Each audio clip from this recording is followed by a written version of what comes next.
नमस्कार। अगला सैम हिंदी कक्षा में मैं सुनीति मिश्रा आप सबका हार्दिक स्वागत करती हूँ। तो बच्चों, आजकल हम पढ़ रहे हैं कक्षा 9वीं की कृतिका और आज मैं आपको पढ़ाने जा रही हूँ उसका तीसरा पाठ, रीढ़ की हड्डी, जिसके लेखक हैं जगदीश चंद्र माथुर। और ये बच्चों एक एकांकी है।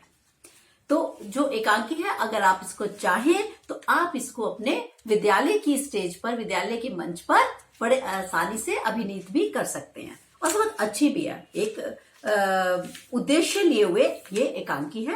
मैं इसको थोड़ा सा पहले इसका उद्देश्य बता दूं आपको, क्योंकि ये प्रश्न आपके लिए बड़ा इंपॉर्टेंट है। एकांकी तो मैं आपको पढ़ाऊंगी ही, ठीक है। तो इसका जो उद्देश्य है क्या है कि विवाह योग्य लड़कियों के पक्ष में उनकी आवाज को बुलंद करो। ऐसा नहीं है कि जो लड़कियां हैं उनको आप मेज कुर्सी भेड़ बकरी समझकर किसी के भी पल्ले पे बांध दो, ऐसा नहीं सोचना चाहिए। विशेष तौर पर वो लोग जिनके वो उन माताओं पिताओं को जो अपनी लड़कियों को वो सम्मान नहीं दे पाते, चाहे वो उसमें कितनी भी मजबूरी क्यों न दिखाए। यदि आपने अपनी लड़की को अच्छी प्रकार से पढ़ाया लिखाया है तो आप किस बात में लड़के वाले पक्ष से दबते रहते हो। और दहेज की किस बात का दहेज देते हो? पहले तो ऐसा होता था कि लड़कियां नहीं पढ़ती थी, तब तो एक बार कुछ प्रथा तो ये फिर भी ठीक नहीं थी, लेकिन वो तब तो सोच में ले 1% मानने हो। लेकिन ये आज की डेट में जितना मैं अपनी बेटी को पढ़ाने के लिए मेहनत करती हूँ, पैसा लगाती हूँ, और उतना ही पालन पोषण, और जैसे उसका पालन पोषण करी वैसे मैं अपने बेटे का पालन पोषण करती हूँ। तो किस बात के लिए मैं दहेज दूं और किस बात के लिए मैं दहेज लूं, ठीक है ना। तो इस कहानी में, इस जो एकांकी है, इसमें यही बताया जा रहा है कि लड़की का भी एक स्वतंत्र अस्तित्व है, लड़कियों को अपना जीवन साथी चुनने का पूरा पूरा हक है। और चरित्रहीन युवकों को ये एकांकी क्या बता रही है कि रीढ़हीन, कहते हैं ना, इस लड़के की तो बैकबोन ही नहीं है, मतलब रीढ़ की हड्डी नहीं है। इसका मतलब क्या है? इसमें स्वाभिमान ही नहीं है। यानी ये क्या है कि इसको कैसे भी, मतलब इसको दूसरे के पैसे पर ऐश करने के लिए, यानी दहेज लेने वाले को क्या कहा जाता है कि इसकी बैकबोन नहीं है, मतलब इसकी रीढ़ की हड्डी ही नहीं है। तो इसलिए इसका नाम क्या रखा गया? रीढ़ की हड्डी। यानी जो आत्मसम्मान से विहीन व्यक्ति है उसकी चर्चा की गई है। तो करते हैं, बहुत इंटरेस्टिंग वे में एकांकी बताई गई है। एक साधारण सा परिवार का मामूली कमरा सजा है।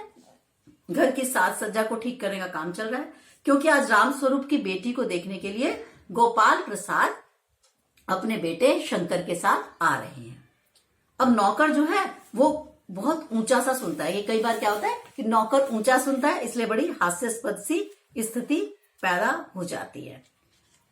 अब जब ये भी उसको कह रहे हैं, जैसे कह रहे हैं कि अरे भाई तखत का उधर मुंह उधर कर दे, जब उसे नौकर को कहते हैं, वो कहता है बिछा दो साहब। और क्या करेगा भाई मेरे, परमात्मा की अकल बट रही थी, तू देर से पहुंचा था। अब नौकर हंसता रहता है, ही।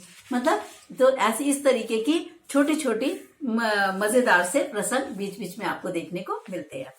तो अब जो नौकर है वो ऊंचा सुनता है, इसलिए हमें कभी कभी हंसी आने लगती है उसके व्यवहार पर। धोबी को वह धोती सुन लेता है। हारमोनियम भी मंगाया जाता है। अब तभी लड़की की माँ प्रेमा बताती है, भैया बेटी तो हमारी मुंह फुलाए पड़ी है।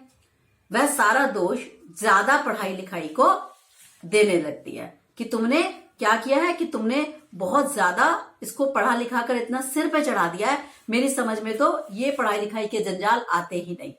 अपना जमाना था, बस आई पढ़ ली, गिनती सीख ली, बहुत हुआ, स्त्री सुबोधनी पढ़ ली, बस। तुमने क्या किया? ऐसी क्या कि तुम्हारी BA MA की पढ़ाई होगी। तो ये कह रहे आज के तो लक्षण ही अनोखे हैं। यानी अपनी ही बेटी को उल्टा सीधी बात कर रही है। उसको लग रहा है कि अगर मेरी बेटी सही बात कर रही है तो ये दोष उसकी पढ़ाई लिखाई का है। रामस्वरूप से व्यंग में ग्रामोफोन बाजे की तरह बताता है, जो रुकने का नाम ही नहीं लेता। तो कह रहे तुम्हारा तो जब बोलना शुरू करती हो ना तो चुप ही नहीं होती हो। खैर, उनकी बेटी क्रीम पाउडर को हाथ तक नहीं लगाती। रामस्वरूप पत्नी से कहते हैं, अब किसी प्रकार से उमा को तैयार कर लो, उसके हाथ नाश्ता भिजवा देना। पर तभी पता चलता है कि मक्खन तो आया ही नहीं। तो वो रतन नौकर को कहते हैं, भाई तू जल्दी से जा और मक्खन लेकर आ। रामस्वरूप बताते हैं कि वैसे तो ये लोग पढ़े लिखे हैं, पर इनके ख्याल दकियानूसी हैं। कौन? जो उसे देखने आ रहे हैं। लड़की ऐसी चाहते हैं जो ज्यादा पढ़ी लिखी ना हो। लड़का बाप से भी बढ़कर है, पढ़ता लखनऊ के मेडिकल कॉलेज में, पर शादी का सवाल दूसरा ही बताता है। मतलब ये कह रहे हैं जो लड़का है वो क्या कहता है कि खुद तो भले ही पढ़ा लिखा हो, लेकिन वो लड़की ऐसी चाहता है जो ज्यादा पढ़ी लिखी न हो। तो ये इसको बड़ा अजीब लग रहा है। दरवाजे पर तभी ठक ठक होती है और बाबू गोपाल प्रसाद अपने बेटे शंकर के साथ प्रवेश करते हैं। लड़का खीस निपोड़ने वाला था, मतलब बड़ा बुरा सा लग रहा था देखने में, जो ऐसे किसी आके हंसते से रहते हैं ना, मतलब अच्छा नहीं लग रहा था। औपचारिक स्वागत के बाद बातचीत का सिलसिला शुरू होता है। पता चलता है कि लड़का 1-2 साल फेल होने का मार्जिन रख कर पढ़ता है, यानी वो पढ़ने में भी अच्छा नहीं है। बाप बताता है कि लड़का 1 साल बीमार हो गया था। फिर बात खाने पर शुरू हो जाती है और दोनों से खूब डींगे हाँकी जाती हैं। गोपाल प्रसाद उस जमाने की पढ़ाई का हाल भी बताते हैं कि उस जमाने का मैट्रिक भी जो अंग्रेजी लिखता था उसका मुकाबला आज का एमए भी नहीं कर सकता। दोनों उस जमाने को रंगीन बताते हैं, जैसे कि बुजुर्ग अक्सर किया ही करते हैं कि वो अपने जमाने की बातों को बहुत बड़ा चढ़ाकर बताया करते हैं। फिर तभी गोपाल प्रसाद बिजनेस की बात पर आने को कहते हैं। राम प्रसाद बिजनेस की बात सुनकर चौंक जाते हैं। तो वो कहते हैं क्या मतलब कि बिजनेस की बात क्यों कर रहे हो आप? तो वो कहते हैं कि बिजनेस का मतलब ये है कि अरे भाई, मतलब लेने देने की बात।